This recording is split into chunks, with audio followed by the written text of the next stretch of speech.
#Dr. John Watson type చేసి మీ questions అడగండి, తప్పకుండా రిప్లై చేస్తాను. Srikanth 957, sir I have done గుండు.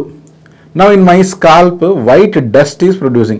What is the reason for that? Srikanth, మీరు గుండు చేయించుకున్నారు. గుండు చేయించుకున్న తర్వాత మీ తల మీద తెల్లని పొట్టులా కనిపిస్తూ ఉంది, మట్టి మట్టిలా వస్తుంది అని అంటున్నారు. ఎప్పుడైతే గుండు చేయడానికి రేజర్ వాడతారో ఆ రేజర్ స్కిన్ సూపర్ఫిషియల్ లేయర్స్ని చాలా వరకు డ్యామేజ్ చేస్తుంది. సో అందుకనే గుండు చేసిన ఇమీడియట్గా లేదా నెక్స్ట్ డే 2-3 డేస్ వరకు స్కాల్ప్ కొంచెం డ్రైగా, రఫ్గా, పౌడరీగా కనపడడం సహజం.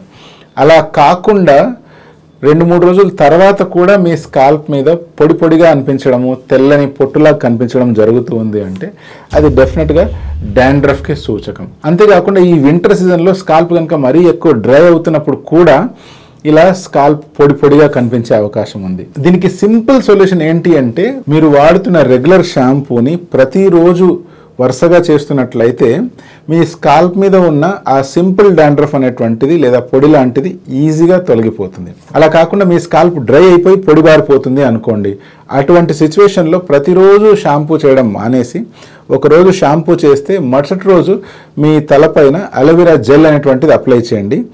అండ్ నెక్స్ట్ ఆల్టర్నేట్ డే మళ్ళీ తలస్నానం చేయండి. ఈ అలోవెరా జెల్ అనేటువంటిది రాత్రి అప్లై చేసి పొద్దున వరకు అలాగే ఓవర్ నైట్ ఉంచేసేయండి. Next day morning head wash చేయండి. ఇలా చేసినట్లయితే మీ ప్రాబ్లం సాల్వ్ అవుతుంది. ఇలా చేసిన తర్వాత కూడా మీ స్కాల్ప్ మీద ఇంకా పొడి పొడిగా, డస్టీగా అనిపిస్తుంది అంటే డెఫినెట్గా మీ దగ్గరున్న డర్మటాలజిస్ట్ దగ్గరికి వెళ్ళి ఒకసారి చెక్ చేయించండి. ఆ ఫంగస్ కనుక రెసిస్టెంట్ ఫంగస్ అయితే దానికి సంబంధించిన ప్రత్యేకించి డాండ్రఫ్ షాంపూస్ ఏవైతే ఉంటాయో అవి మీరు వాడవలసి రావచ్చు. అవసరమైతే యాంటీ ఫంగల్ టాబ్లెట్స్ కూడా మీరు ఓరల్గా తీసుకోవాల్సిన అవసరం రావచ్చు. బట్ ఏది ఏమైనా దాన్ని ప్రాపర్గా ట్రీట్ చేసుకుంటేనే మీ హెయిర్ కానీ మీ స్కాల్ప్ కానీ ప్రొటెక్ట్ అవుతుంది.